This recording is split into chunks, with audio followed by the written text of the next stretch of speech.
E aí, pessoal, tudo bem com vocês? Eu me chamo Daniel Macedo e hoje a gente vai para o 8º episódio da monitoria de semiologia com o tema síndromes respiratórias. É a última aula dessa primeira prova, dos conteúdos, que são cobrados na primeira prova. E sem mais delongas, vamos começar.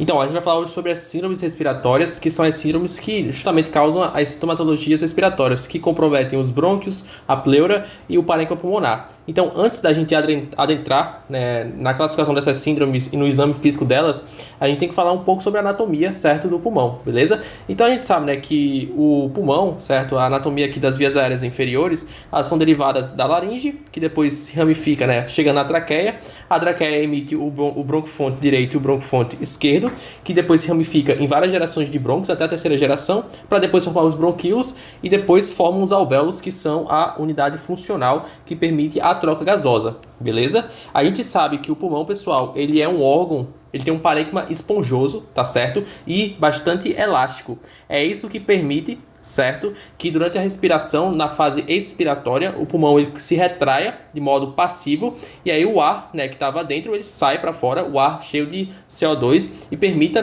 justamente essa ventilação, beleza? A gente sabe, que para acontecer a respiração é necessário um mecanismo inspiratório que advém do diafragma e dos músculos intercostais, que eles aumentam certo volume da caixa torácica e isso gera uma pressão negativa que faz que o ar entre. Beleza? Acontecem as trocas gasosas lá nos alvéolos e, posteriormente, por mecanismo passivo, acontece a saída de ar cheio de CO2. E aí a gente lembra, tá certo, que as principais síndromes que vão comprometer o pulmão acontecem aqui na região dos brônquios, no parênquima pulmonar e na pleura. Lembrando que na pleura, pessoal, nós temos dois tipos de pleura. A pleura parietal, tá certo? E a pleura visceral. A pleura parietal está associada à caixa torácica, enquanto que a pleura visceral está intimamente ligado ao parênquima pulmonar. E dentre as pleuras existe o espaço interpleural, que tem uma pressão negativa e permite, por exemplo, que quando acontece a expansibilidade da caixa torácica, o próprio pulmão ele se expande por conta dessa pressão negativa, que é como se fosse uma sucção. Certo? Então, essa é a fisiologia básica que a gente precisa saber do pulmão. Outra coisa que eu gosto de falar com vocês nessas aulas de síndromes é que muitas síndromes vão ter achados na radiografia. E só para vocês relembrarem, uma radiografia de tórax, que vocês estão pagando atualmente, a gente tem aqui, o espaço do pulmão, nessas regiões aqui. Lembrando que isso aqui é esquerdo, isso aqui é direito para vocês, é o contrário. A gente basicamente tem a área da traqueia nessa região, tem a clavícula, tem os arcos costais, tá certo? Tem a região do coração, a silhueta cardíaca. Temos a região do diafragma, que é importante o seio costofrênico estar limpo, tá certo? Está não comprometido.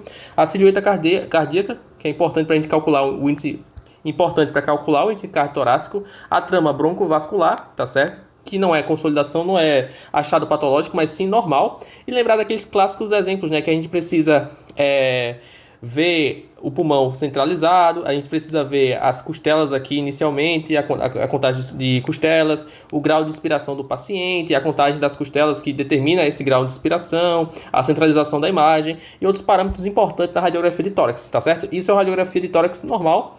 Isso aqui verde foi só um achado lá que tinha no site do Kenhub. E aí, sem mais delongas, vamos direto para as síndromes respiratórias. E antes, só lembrando para vocês, a questão da inspiração, tá certo? A questão do exame físico, que compõe esses quatro etapas, que é a inspeção, você analisar visualmente o paciente em busca de alterações patológicas, tipo um ritmo respiratório diferente, uma cianose, uma utilização de musculatura acessória para conseguir respirar. A palpação, você tanto fazer o frame tóraco-vocal, como você também fazer a expansibilidade. A percussão, você buscar o som claro pulmonar, a massa 6, ou o som timpânico, tá certo? Ou hipersonoridade. E aqui na ausculta, você indicar os principais ruídos adventícios, os sibilos, os estertores finos, estertores grossos, os roncos, o estridor e por aí vai, pessoal. Então, isso aqui é o que a gente recapitulou na aula passada, no episódio 7. Então, vamos começar aqui, pessoal. Eu vou falar para vocês as síndromes, tá certo? Não necessariamente em ordem, como aparece no livro, mas doenças importantes que compõem essas síndromes e que eu considero importante vocês saberem aspectos da fisiopatologia, da história clínica do paciente e principalmente que eu destaco para vocês com relação ao exame físico, que é o que vai ser cobrado em prova, na prova teórica, tá certo? Então, a asma é uma doença muito comum no nosso meio. Ela é uma inflamação crônica das vias aéreas com broncoconstrição, que é reversível, gera edema de mucosa e hipersecreção de muco, e isso gera o quê? Uma clínica de obstrução do fluxo respiratório, que acomete o aprisionamento de ar. Então a gente tem um brônquio, tá certo? Mas por algum processo, né, alérgico, tá certo? Que é mediado, é imunomediado, vai acontecer uma broncoconstrição, tá certo? E produção de muco nessa região, que diminui, tá certo? O diâmetro desse brônquio, e aí você tem uma clínica de aprisionamento de ar, beleza? Além disso, é muito comum na asma a presença dos sibilos, que é o ar passando por essa via aérea que está parcialmente obstruída, tá certo? A gente diz que a síndrome da asma é uma síndrome obstrutiva brônquica, então acomete os brônquios, tá certo? É uma síndrome brônquica, porque tanto tem um elemento da broncoconstrição como a produção de muco lá nos brônquios. O raciocínio diagnóstico para você pensar em asma, pessoal, aqui eu estou botando um exemplo, que a asma é uma afecção comum em crianças, tá certo? Com episódios de sibilância nessas crianças, tá certo? Porque é uma doença que se manifesta inicialmente de modo alérgico e ela se manifesta, né, na criança. Mas também existem outros tipos de asma, né? Uma asma associada ao trabalho, uma asma que se manifesta de modo tardio. Mas o principal é essa asma alérgica, de predomínio alérgico, que se manifesta na infância. Então, é uma dispneia, o paciente tem dispneia, tem sibilância, que é aquele ruído adventício mais agudo, tá certo? Que se assemelha a um assovio. Tem tosses esporádicas, tá certo?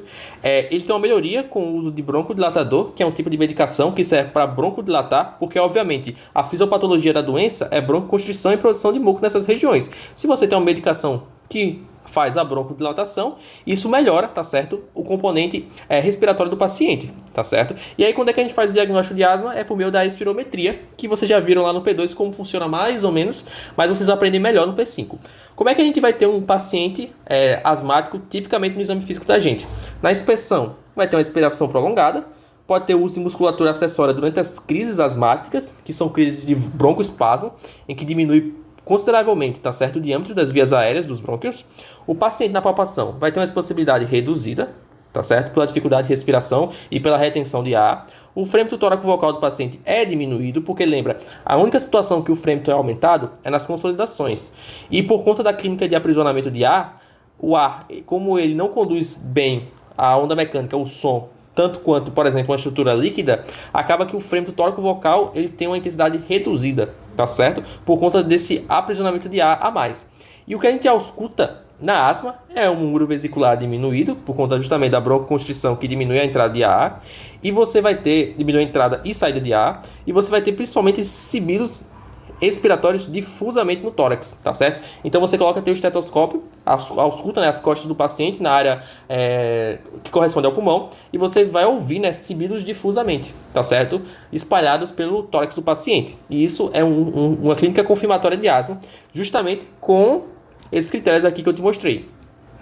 Para a gente evoluir um pouco no assunto de asma, só relembrando, né, a fisiopatologia da asma é uma fisiopatologia imunomediada, feita pelas células TH2, que elas, em geral, né, vão produzir 3 interleucinas importantes, né, o IL-5, o IL-4 e o IL-13, tá certo, pessoal? O IL-4 ele é importante para secretar esse IgE, que é essa imunoglobulina, que é a imunoglobulina da alergia, tá certo?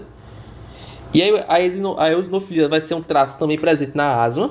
E aí o paciente ele tem resposta alérgica, tá certo, pessoal? E essa resposta alérgica, por conta dessas imunoglobulinas, gera uma clínica em que o brônquio ele vai ficar bem constrito, ele vai diminuir o seu diâmetro e vai ter a produção de muco, por conta justamente que é mediado por essas imunoglobulinas, tá certo? E aí também o paciente vai ter aumento, tá certo, da motilidade gastrointestinal.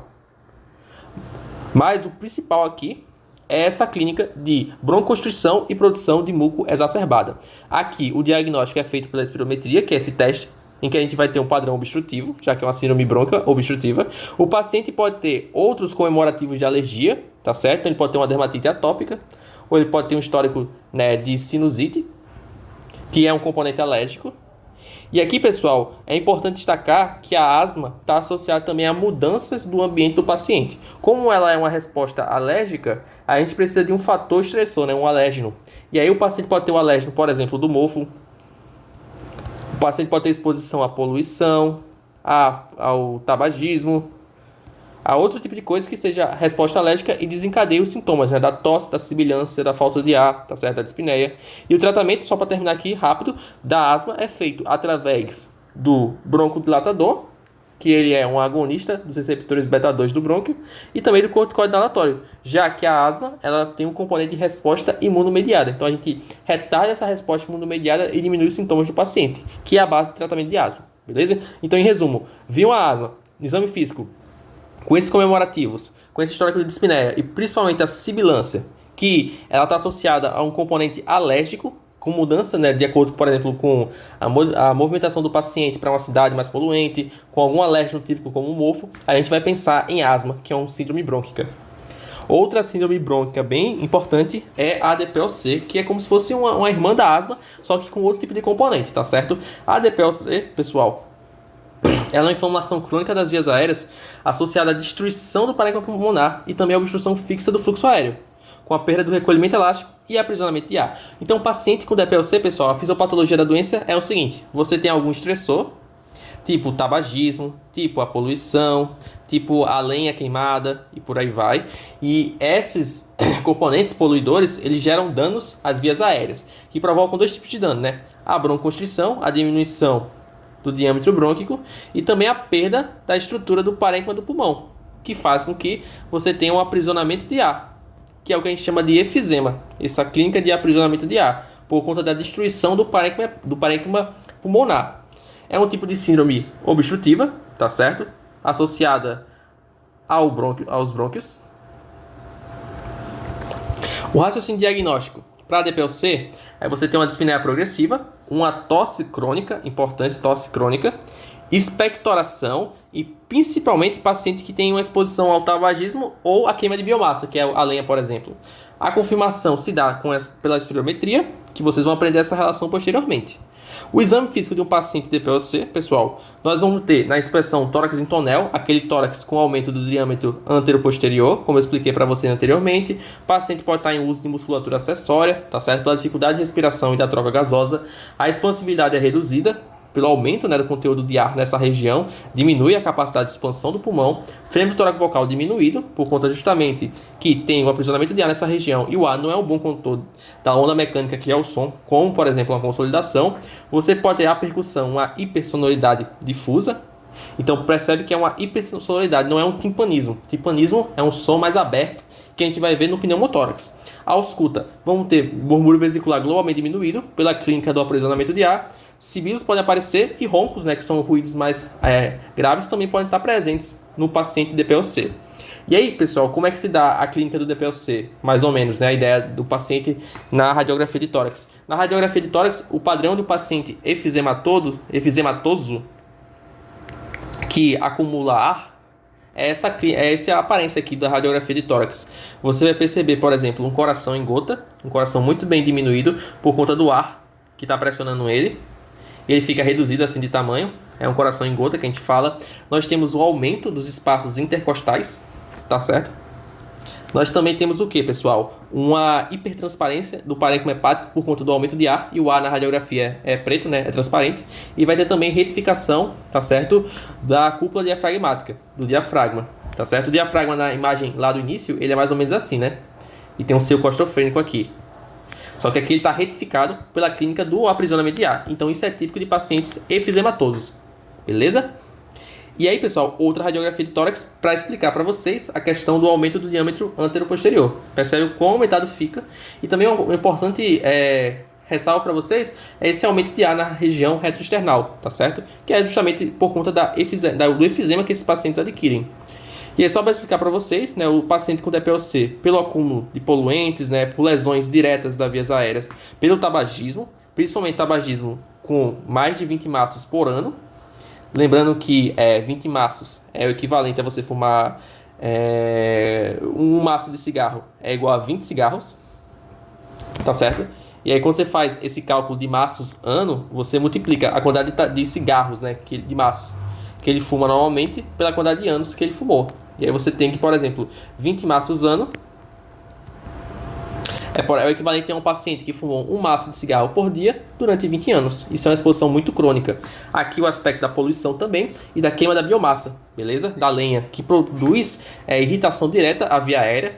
E aí o paciente tanto vai ter a bronquite, a inflamação dos brônquios, que gera broncoconstrição e produção de muco, que gera tosse, a falta de ar, como também vai ter efizema, já que por conta da lesão direta da via aérea, os alvéolos eles perdem a sua estrutura, eles perdem o seu parênquima. Aqui está uma análise, tá certo? Uma representação dos dois tipos de paciente. O paciente com a bronquite crônica e o paciente efizematoso. Beleza? Que vocês vão aprender isso melhor no P5, a como diferenciar esses pacientes. E só para terminar aqui com vocês, o tratamento né, da DPOC se baseia em você utilizar tanto beta-2 agonistas como antagonistas muscarínicos. Os receptores M3 que estão na mucosa dos brônquios, beleza? Então, explicado aqui DPOC para vocês, é um raciocínio muito parecido com a asma, tá certo? Mas a diferença é justamente o paciente, na maioria das vezes, ele é mais velho, ele é mais idoso, tem um histórico de exposição ao tabagismo, vai ter a questão da tosse, da expectoração e principalmente um histórico prévio, né, de exposição ao tabaco ou exposição à biomassa, tá certo? E para lembrar também que não é uma doença alérgica, né? Não é imunomediada, é uma doença da própria lesão direta da via aérea pelos mecanismos de tabagismo, né, poluição, biomassa, por exemplo. A bronquiectasia, pessoal, ela é uma dilatação, ela também é uma síndrome brônquica, que a gente estuda, tá certo? É uma dilatação irreversível dos brônquios, que pode ser secundária a uma inflamação. Uma infecção crônica. A inflamação pode ser, por exemplo, uma bronquiolite, né, que inflama naquela região e produz esse dano irreversível. Ou uma infecção crônica, levando à destruição da parede brônquica e acúmulo persistente de secreções, tá certo? É uma coisa importante, pessoal, é que os nossos brônquios, não sei se vocês lembram, né? O tecido epitelial que essa é uma coisa muito do P2, né? O tecido epitelial que compõe, né, a via aérea, pessoal, é aquele pseudoestratificado colunar com células ciliares e células caliciformes, né? Que você lembra que tem a célula caliciforme lá, bonitinha, e ele é um pseudoestratificado colunar com células ciliares, beleza? E a gente aprende isso na histologia, não é por brincadeira não, é porque é importante saber que a estrutura básica é ele ter esses cílios que servem para você drenar a secreção e eliminar com muito mais facilidade. Na bronquiectasia, essa estrutura toda é perdida, tá certo? Pela infecção crônica, pela lesão direta dessa mucosa, e aí o paciente tem acúmulo de secreção nessa região, e esse acúmulo de secreção é uma das sintomatologias das bronquiectasias. O raciocínio diagnóstico, pessoal, é você pensar uma doença crônica, produtiva com grande volume de escarro purulento, infecções respiratórias recorrentes, porque se você produz esse muco e não consegue limpar ele, não consegue excretar, não botar para fora, isso é uma boa cultura para bactérias que podem danificar, né, podem infectar o trato respiratório. Existem bactérias nessas regiões que são comensais do ser humano.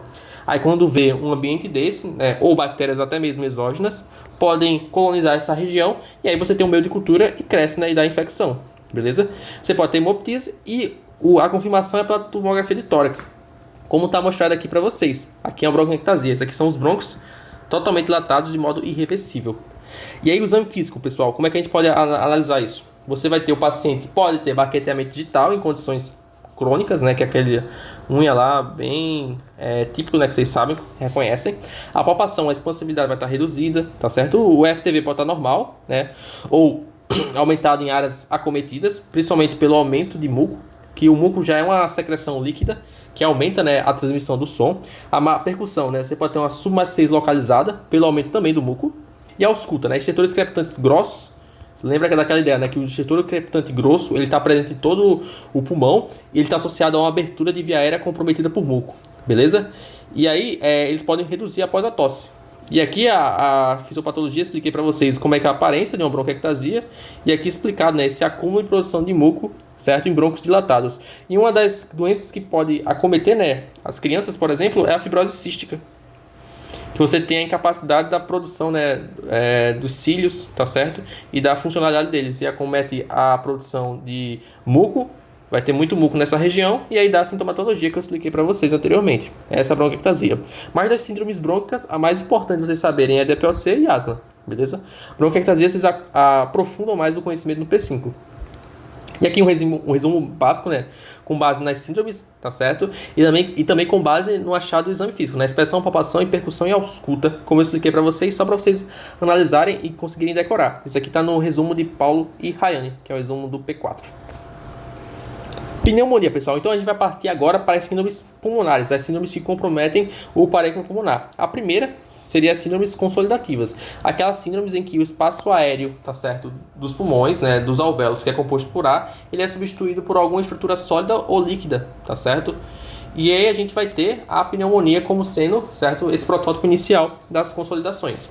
Então a pneumonia é uma infecção, é um termo genérico para uma infecção da via aérea inferior, beleza? Não é uma doença específica provocada por um patógeno específico, apesar de ter o predomínio maior do Streptococcus pneumoniae, que é a pneumonia adquirida na comunidade. Mas você pode ter pneumonia, por exemplo, adquirida através do refluxo gastroesofágico, que gera uma pneumonia química. Você pode ter pneumonia causada por outros agentes infecciosos, tá certo? Em um regime hospitalar. Pode ter germes e bactérias que são atípicas. Então, a pneumonia é um termo genérico para dizer esses tipos de infecções de via aérea inferior que cursam com consolidação. É uma infecção do parênquima pulmonar com preenchimento alveolar por exudato inflamatório, levando à perda da aeração e alteração da troca gasosa. É o básico, pessoal. Então, quando você se infecta por a bactéria, tá certo? Tipo Streptococcus pneumoniae. O Streptococcus pneumoniae, ele vai lá no seu alvéolo e ele estimula uma resposta inflamatória que faz com que esses capilares eles se dilatam e fazem todo aquele processo, né, de taxia, né, das células de defesa do nosso organismo e também edema. E isso vai gerar a promoção de exudato. E esse exudato ele diminui as trocas gasosas, tá certo? Entre o alvéolo e os vasos, beleza? E isso compromete a relação VQ. Isso comprometendo a relação VQ, você vai ter uma dispneia, que é o quadro do paciente. É uma síndrome de consolidação dos alvéolos. O diagnóstico, pessoal, então é uma infecção. O paciente tem febre, tosse, com o mecanismo de tentar, né, tirar essa expectoração, né? Dispneia idotorácica, do tipo pleurítica, né, se compromete a pleura, tá certo? E também vai estar associada a infiltrado pulmonar em exame de imagem, que é o que eu estou mostrando aqui ao lado para vocês. Essa imagem já apareceu para vocês na aula passada, tá certo? É uma pneumonia lobar, que pega o lobo pulmonar direito, o lobo inferior, tá certo? Por conta justamente da questão do sinal da silhueta que eu falei para vocês na aula. E você percebe como é a consolidação, pessoal. A consolidação é essa imagem meio em aspecto de algodão, tá certo? Que a gente diz, que é um padrão alveolar. E aqui a imagem marca o que a gente chama de broncograma aéreo, que é a via aérea que fica parte, né, dos brônquios que ficam pérvios em meio a essa consolidação, que é a representação dos exudatos, que vem da infecção. No exame físico, por ser uma consolidação, vai ter aquela tipologia bem clássica, né? Que é expansibilidade reduzida no hemitórax acometido. Então, por exemplo, aqui seria no hemitórax direito. FTV localizado. Então, por exemplo, se eu fizesse o flemitórax vocal na região, ele estaria aumentado nessa região aqui. E em contrapartida aqui estaria normal, né? Percebem? Massa 6. Então, se eu fizesse aqui a percussão, daria uma massa 6, né? Bem diferente do claro pulmonar. O murmúrio vesicular ausculto estaria diminuído, né? Os estertores crepitantes estariam aumentados, tá certo? E eu poderia ter uma broncofonia positiva, que é aquele de você colocar o estetoscópio, pedir para o paciente repetir 33 e perceber que a nitidez da voz vai estar aumentada, beleza? Então, isso é o padrão de uma síndrome consolidativa ao exame físico. Expliquei para vocês anteriormente, pessoal, o básico, que é o paciente se infecta por Streptococcus pneumoniae, por exemplo. Mas tem outros vários tipos de germes. Tem o Haemophilus influenza que pode causar, a Moxarella catarrhalis pode causar, Staphylococcus aureus pode causar também essa infecção, Mycoplasma pode causar. Então tem vários germes que causam a pneumonia. Porque eu falei para vocês, é um termo inespecífico para as infecções de via aérea inferior que cursam com consolidação. E aí aqui o alvéolo ele se torna preenchido por fluido. E esse fluido vai justamente resultar na diminuição da relação VQ, tá certo? A relação VQ vai diminuir por custas, né, da ventilação prejudicada. E aí, pessoal, o sangue que passa aqui, e ele é um sangue com CO2 elevado, quando ele passar por aqui e perceber que não tem troca gasosa, ele continua sendo sangue rico em CO2. Ele vai para a circulação sistêmica posteriormente. E aí isso cursa com queda da saturação de O2. E isso é percebido, né, como a dispneia, a sensação de falta de ar que o paciente vai ter. E, só para complementar rapidinho, a gente pode analisar certo grau de acometimento do paciente com pneumonia através desse mnemônico, que é o CURB 65. Então, você vai perceber, né, se o paciente tem confusão mental, se a ureia dele está aumentada, se a respiração está aumentada, né, taquidispneia, se a pressão arterial está baixa e se a idade dele é mais de 65 anos. Isso são critérios para você avaliar a necessidade de você tratar ambulatorialmente ou você internar esse paciente para iniciar, né, o curso de antibióticos. Agora vamos para uma infecção que é parecida com a pneumonia, mas ela tem pormenores importantes, né? A tuberculose, que é uma infecção muito comum do nosso meio, pessoal. A fisiopatologia que vocês já estudaram no P3 é a infecção pelo Mycobacterium tuberculose, tá certo? Ele é um bacilo álcool-ácido reagente, tá certo? Formado por uma cápsula de ácido micólico. Beleza? São as micobactérias. E lembra que ele não tem patogenia, ele não gera nenhuma patogenia. O problema são as células de defesa chegando ao redor dessa micobactéria e tentando ao máximo fagocitar ela, mas como ele tem mecanismo de escape, isso não acontece e gera toda uma resposta inflamatória localizada que cursa com a sintomatologia da tuberculose. Aí forma granulomas, forma necrose caseosa, que vocês lembram lá nas aulas de patologia, tem uns tipos de necrose. A caseosa, que é aquela necrose que parece com queijo, é o protótipo da tuberculose, beleza? Tem a formação de cavitação pulmonar, principalmente em lobos superiores. É uma síndrome de consolidação típica, que gera também cavitação. O raciocínio diagnóstico, pessoal, a gente já sabe, né? Eu já falei para vocês nas síndromes consumptivas que a gente tem que pensar em síndrome consumptiva, certo? Quando está tratando de tuberculose. A gente vai ter um paciente com uma tosse crônica, ou seja, mais de 4 semanas, né, de tosse, febre vespertina, tá certo? Aquela febre do final da tarde, o paciente começa a ter essa febre, porque eu expliquei também na aula de síndrome consumptiva que o horário do bacilo, que ele começa a se proliferar e ter maior atividade metabólica, é no final da tarde, pela relação da temperatura corporal do ser humano, né? Você tem sudorese noturna, uma perda ponderal bem importante e hemoptise. Hemoptise se dá porque o bacilo, né, gera o processo inflamatório que danifica, né, a estrutura vascular da região. E aí a confirmação se dá por testes, né, vários tipos de testes, né, baciloscopia, teste molecular, teste de escarro e também imagem sugestiva. A imagem, aqui na tela que a gente tem, é a cavitação da tuberculose. Percebe aqui que você tem uma área hipertransparente, né? Transparente, né? E ao redor tem uma área radiopaca, tá certo? E aí a consolidação é muito mais presente no lobo superior dos pulmões, né? Principalmente do pulmão direito, porque é uma área muito mais aerada. E é por isso que o bacilo se instala nessa região. E aí o exame físico de um paciente, né, com essa sintomatologia é muito típico, pessoal. É a mesma coisa de uma consolidação, né? Expansibilidade reduzida, que vai estar localizada, né? O FTV vai estar aumentado na área acometida, vai ter maciçez, né, ou submaciçez na região da consolidação, pode ter estruturas crepitantes, né? Pode ter um sopro cavernoso ou tubário em áreas cavitárias, tá certo? Então seria você auscultar algum tipo de ruído provocado por essas áreas, cavitações que contêm ar internamente. Beleza? Inclusive, né, e aí o Portinho fala, mas é algo meio raro de você perceber, é que se você fizer uma percussão nessa região, pode, por exemplo, ter um som hipersonoro pela clínica do aprisionamento de ar que acontece aqui na cavitação. Mas isso é algo raro, né? Então não é muito comum de se falar. Só para a gente falar um pouquinho rápido sobre a tuberculose, pessoal. Então, o paciente ele é exposto à tuberculose através aqui, né, das gotículas, das partículas de ar, né? E aí essa bactéria ela vai até a via aérea inferior, infecta, e aí justamente vai lançar mão de mecanismos imunológicos, chega aos linfócitos, os macrófagos, e formam ao redor, certo, do bacilo da tuberculose, um granuloma, que a gente chama de granuloma de Ghon. E esse é o complexo de Ghon. Beleza? Aí o que acontece, né? O paciente, ele pode ter essa infecção e depois ele se curar. Ele pode ficar, por exemplo, na forma latente da doença, em que ele pode, por algum processo, queda da imunidade, por exemplo, reativar a doença e você ter, né, o segundo episódio de tuberculose, tá certo?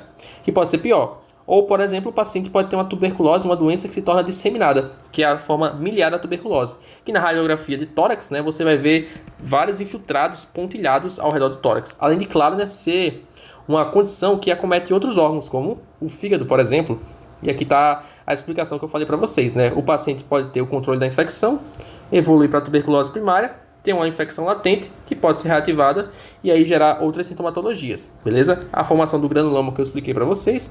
Esse é o bacilo de Koch, né? O BK, que é o Mycobacterium tuberculose. E o tratamento, pessoal, que vocês viram lá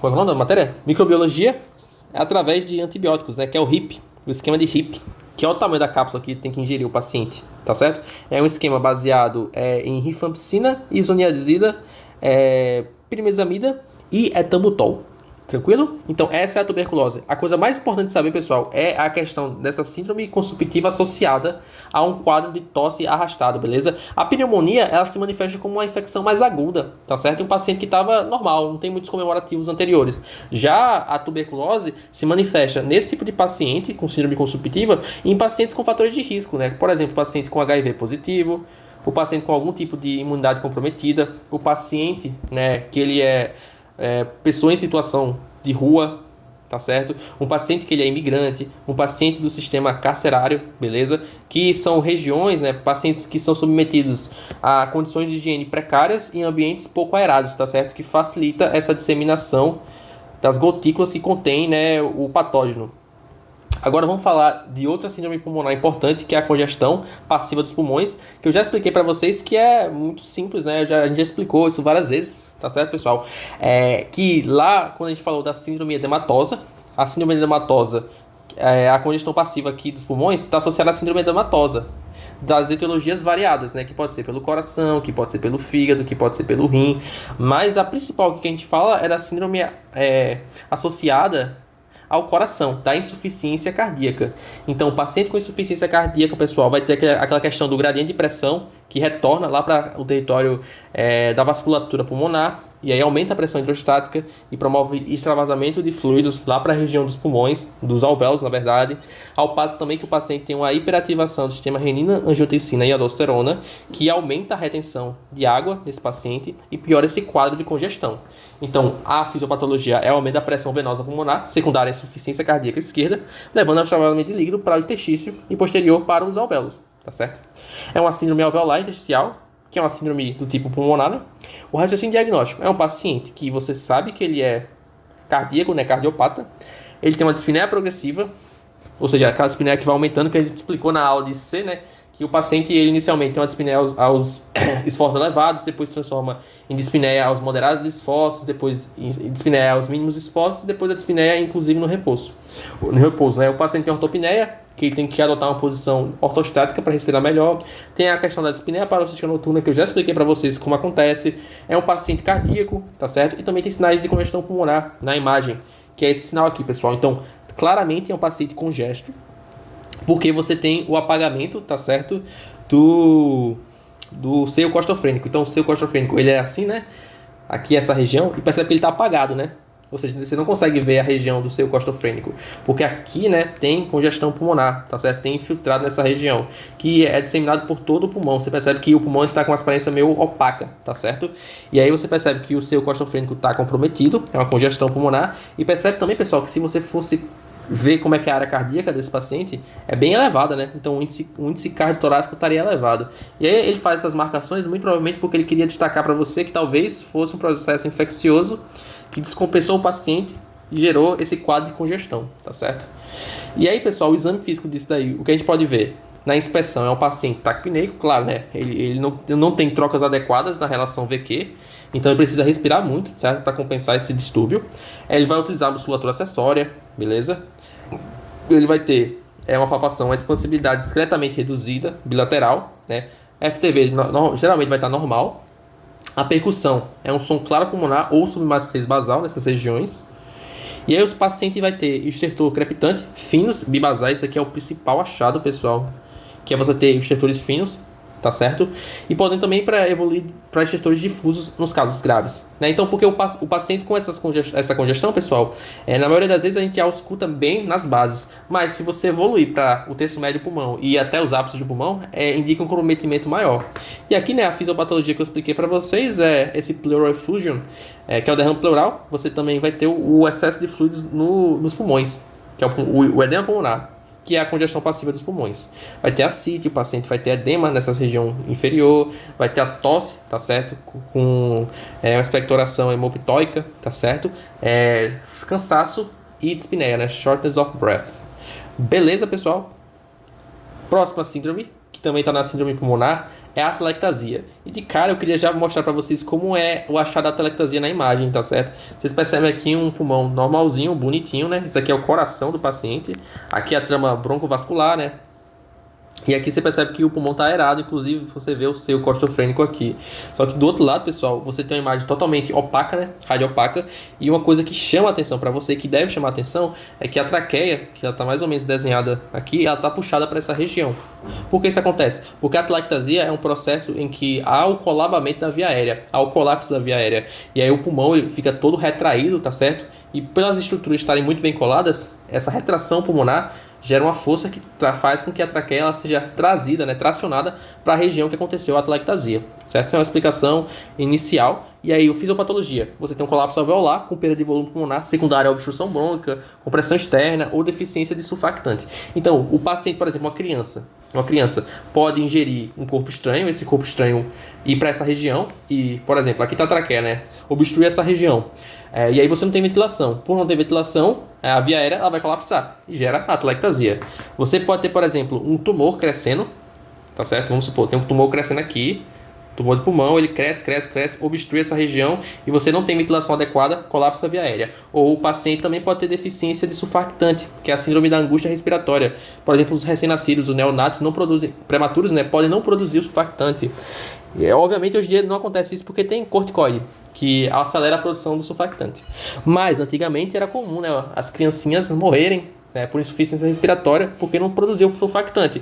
Lembra, o surfactante é aquele líquido lá formado por fosfolipídios, que é importante, tá certo, para manter a estrutura do alvéolo bem aumentada, bem ventilado. Sem ele, o alvéolo ele vai colabar, ele fica diminuído de tamanho. É uma síndrome pulmonar, já expliquei para vocês. O raciocínio diagnóstico é o paciente associado, a dispneia associada à redução do volume pulmonar, em uma imagem, explicando aqui para vocês, com desvio de estruturas mediastinais para o lado acometido, tá certo? Quando extensa. E aí você poderia até mesmo, no exame físico, na inspeção, notar que a traqueia do paciente estaria deslocada, tá certo? Na inspeção, expansibilidade reduzida, óbvio, né? Esse pulmão aqui não ventila. FTV diminuído, beleza? O FTV vai estar diminuído aqui, nessa região, porque não tem expansibilidade do pulmão, tá certo? Apesar de ser uma estrutura sólida, não tem ventilação, não tem como você transferir essa energia, tá certo? A energia da onda mecânica. A percussão vai estar maciçez, porque aqui vai estar todo colabado a estrutura do pulmão. E ausculta, muro vesicular abolido, óbvio, né? Porque não existe expansão nessa região, né? Então não existe muro vesicular. Ou vai estar abolido ou muito diminuído na área colapsada. Então, por exemplo, se eu auscultaria aqui, muro vesicular presente, aqui, zero muro vesicular. Não existe muro vesicular nessa área, ou muito abolido, beleza?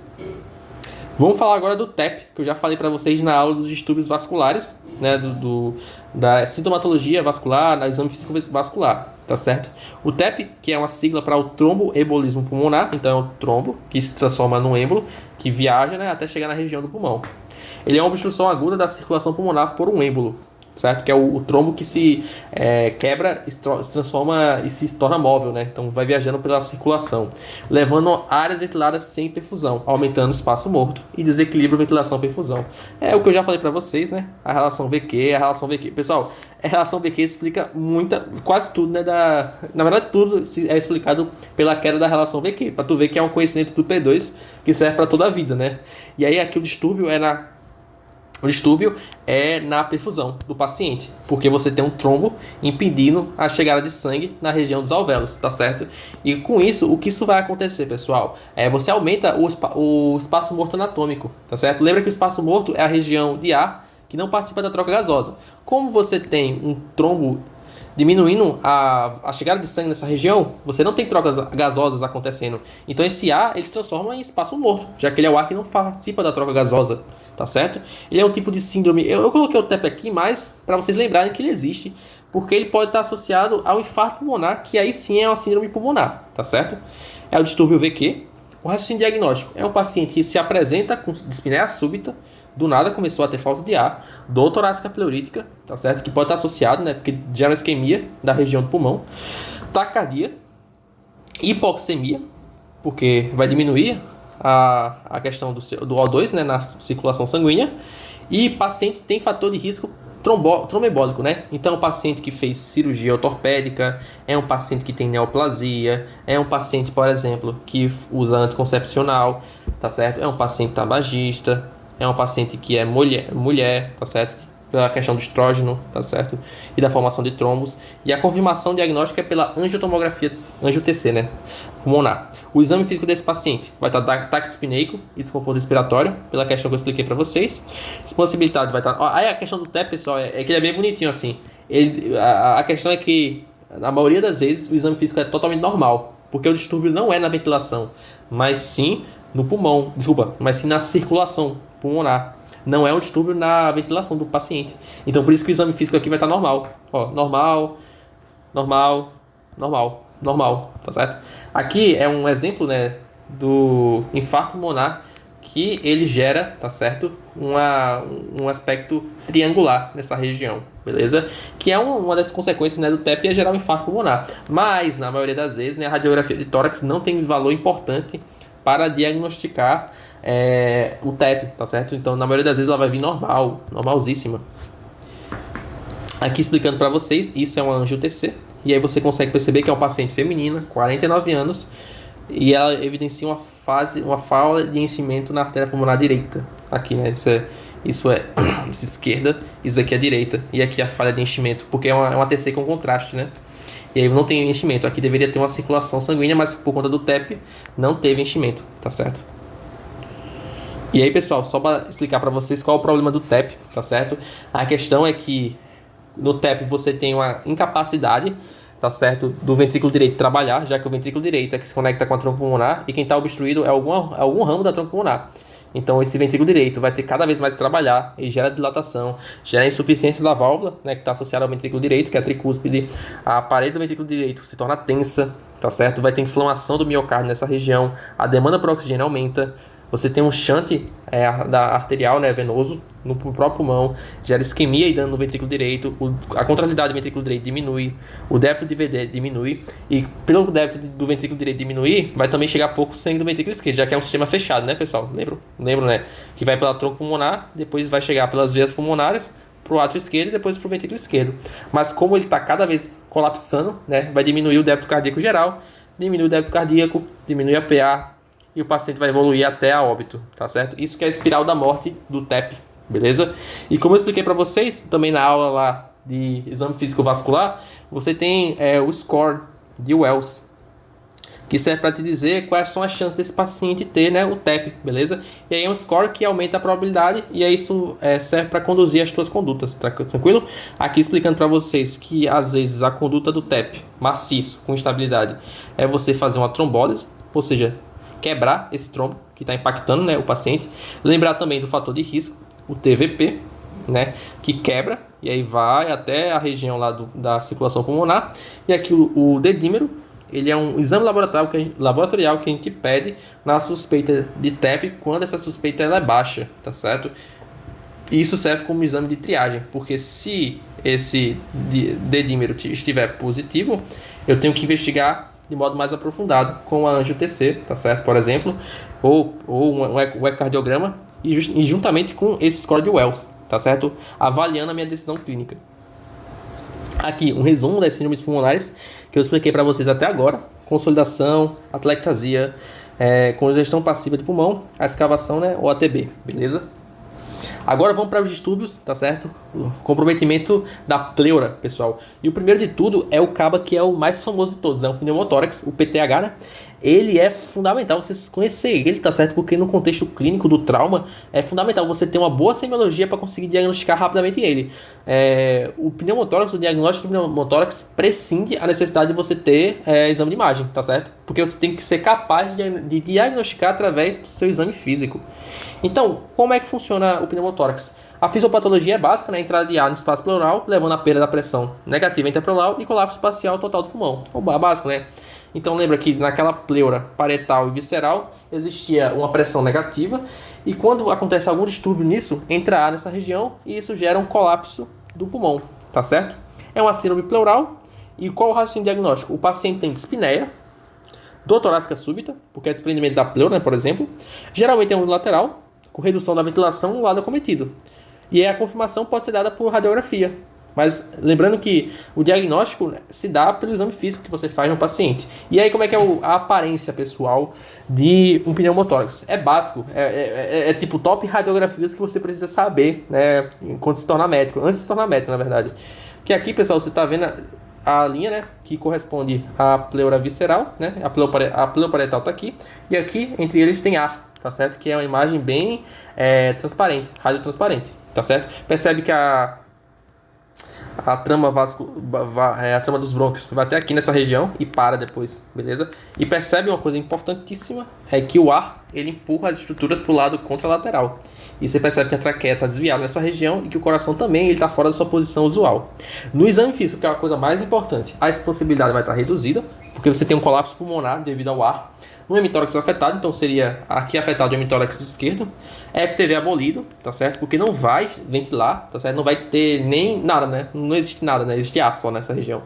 E aqui, principalmente, pessoal, hipertimpanismo. Você vai fazer a manobra lá naquela região e vai dar um som bem aberto para você, beleza? Muro vesicular vai estar abolido porque não tem ventilação, tá certo? Então, se você fizesse a percussão aqui nessa região, a expansibilidade e todo esse processo aí, você veria que essa área seria a área acometida, beleza? E aí, pessoal, uma coisa importantíssima do pneumotórax, que já caiu em questão de prova, é você conhecer o pneumotórax hipertensivo, tá certo? Que é uma situação que acontece no trauma, tá certo? Que você pode ter um trauma contuso nessa região e isso predispor esse descolamento das pleuras, tá certo? E gerar o ar. E aí o pneumotórax hipertensivo, pessoal, ele é uma situação ameaçadora à vida, tá certo? Porque você acomete desvio da traqueia e aí você percebe que o coração está espremido, pessoal. E isso gera um choque obstrutivo. O coração não consegue bater adequadamente porque ele está comprimido, beleza? E isso diminui o débito cardíaco, gera queda da PA e o paciente vai evoluir para óbito se você não fizer nada, tá certo? E aí, pessoal, outras coisas importantes é que o tratamento do pneumotórax é através da drenagem percutânea aqui, o dreno de tórax, que você coloca no quinto espaço intercostal, na linha axilar anterior, beleza? Na verdade, a linha axilar média, né? Mais ou menos. Aqui você pode fazer uma toracocentese, enfiar uma agulha no paciente no segundo espaço intercostal, tá certo? Na linha paraesternal, esquerda ou direita, de acordo com onde for o diagnóstico do pneumotórax. E isso é um procedimento salvador, porque vai sair ar nessa região e vai diminuir a sintomatologia do paciente. Lembrar, né, que o pneumotórax ele pode ser acometido por ferimento de arma de fogo, né? Desculpa, ferimento por arma branca, tipo faca, ou pode advir de ferimento de arma de fogo. Beleza? Então tem que saber essa ideia. E aí, pessoal, outra etiologia do pneumotórax é, por exemplo, o paciente, você fazer um acesso venoso, né? Um acesso venoso central, e aí você, por exemplo, faz o acesso de subclávia, e aí você lesiona a região da pleura, e isso causa um pneumotórax também. Outra etiologia do pneumotórax são pacientes muito altos, por exemplo, pacientes com síndrome de Marfan, né? Eles são bem altos, eles podem ter pneumotórax espontâneo, ou seja, sem nenhum mecanismo traumático, ele acomete, né, a entrada de ar, né? Acontece o deslocamento das pleuras. E aí, né, uma coisa importante também é que se você tiver um pneumotórax aberto, você pode fazer um curativo com 3 pontas, tá certo? E esse curativo é importante porque garante, né, uma medida salvadora, né, no paciente. E aí, pessoal, o próximo é o hemotórax. Se o pneumotórax ele é a entrada de ar, né, na pleura, o hemotórax é a entrada de sangue, beleza? A fisiopatologia é o acúmulo de sangue no espaço pleural, geralmente por trauma ou por lesão vascular, causando compressão pulmonar e redução da ventilação, beleza? É uma síndrome pleural, beleza? Então você tem que lembrar na questão que o paciente pode ter sofrido um ferimento por arma branca, um ferimento por arma de fogo, um trauma, né, de uma batida de carro, por exemplo. E o raciocínio diagnóstico é um paciente com dispneia associada a trauma de torácico ou condição hemorrágica, com opacidade pleural, exame de imagem e confirmação por drenagem de tórax com sangue, que eu vou mostrar para vocês logo em seguida. Aqui na imagem, pessoal, que vocês percebem o seguinte, é importante vocês conseguirem diferenciar isso de uma atelectasia, né? Lembra que na atelectasia eu te mostrei que a traqueia ela é puxada para o lado da atelectasia, que o lado da atelectasia estava aqui na imagem que eu tinha mostrado para vocês.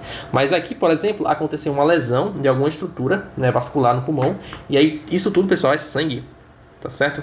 Com esse aspecto opaco, beleza? E esse sangue ele gera pressão que desloca a traqueia para o lado contralateral, como vocês estão percebendo aqui, beleza? E isso é um hemotórax, é um diagnóstico de hemotórax. E na expressão que você vai conseguir identificar expansibilidade reduzida, óbvio, nessa região é impossível, né, o paciente conseguir ventilar adequadamente. FTV diminuído ou abolido, né, não tem estrutura do ar, né, passando nessa região. Massa C6 presente, já que é sangue, né, uma estrutura líquida rígida.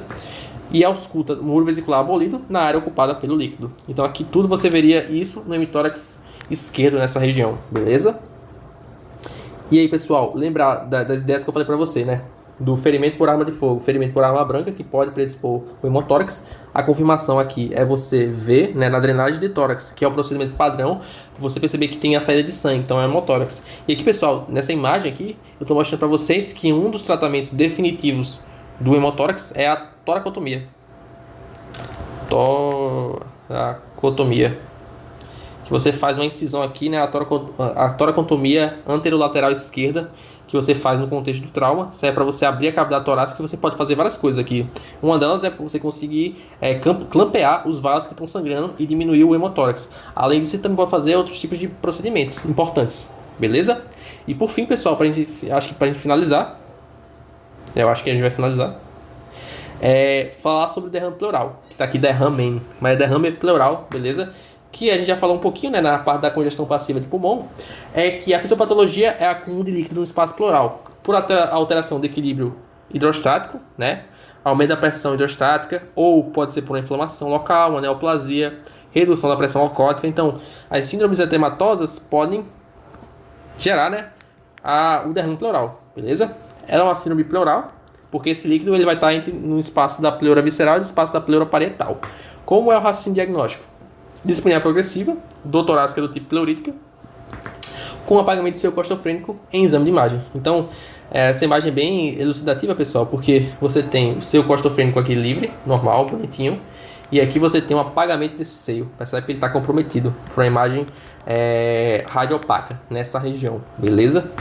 Exame físico desse paciente, expansibilidade reduzida nessa região, no hemotórax acometido, FTV reduzido, o paciente vai ter massa C6, né, porque tem coleção de líquido nessa região, ausculta, muro vesicular abolido, né, no derrame, ou diminuído, tá certo? E essa é a clínica do derrame pleural, tá certo? Lembrando que o derrame pleural ele pode ser unilateral, tá certo? Então o paciente poderia ter uma pneumonia nessa região, que pelo processo inflamatório gerou exudato ainda maior nessa região, predispondo o derrame, ou o paciente pode ter um derrame da insuficiência cardíaca, que na maioria das vezes, o derrame da IC, ele é bilateral, então ele estaria nos dois lados, tá certo? E aí, só para complementar, a gente pode fazer a toracocentese, né, de alívio, que é você retirar, né, com essa punção de agulha, o líquido na região da pleura, e esse líquido ele vai para estudo posteriormente, para você perceber, será que esse líquido tem células cancerígenas? Será que esse líquido é advindo de uma tuberculose? Aqui, né, as síndromes pleurais. E uma coisa importante que eu não falei para vocês é da pleurite, aguda ou crônica. A pleurite, pessoal, é uma inflamação da pleura que pode vir por vários tipos de doenças infecciosas. Então, o paciente poderia ter uma pneumonia que gerou uma resposta inflamatória na pleura. Doenças autoimunes, o paciente pode ter um lúpus eritematoso sistêmico, pode ter vários tipos de doenças que causam inflamação generalizada, tá certo? O paciente pode ter feito uma radioterapia, tá certo? Para tratar tumor de pulmão, e isso acaba comprometendo a pleura, tá certo? Gerando uma resposta inflamatória, certo? E aí a gente tem vários tipos de pleurite, né? Aguda e pleurite crônica. E aí você percebe a diferenciação delas, né? Na aguda eu posso ver o atrito pleural, que ele é dependente da respiração, tá certo? E na pleurite crônica vai ter a diminuição do muro vesicular, porque essa pleura ela vai estar mais espessa, né? E quando você coloca seu estetoscópio, você não consegue auscultar adequadamente. Então, pessoal, aulinha muito longa, porque eu quis passar por todas as síndromes que podem cair na tua prova, né? São essas síndromes que vão cair na tua prova e expliquei elas de modo muito bem detalhado, com conhecimento um pouco, né, acima do que vocês precisam, mas para saber, pessoal, que a semiologia é a base de tudo, né? Você precisa saber diagnosticar adequadamente as doenças antes de pensar em pedir exames de imagem, antes de pensar em fazer o tratamento adequado. Então é isso, pessoal. Ficamos por aqui. Forte abraço e bons estudos para vocês. Valeu!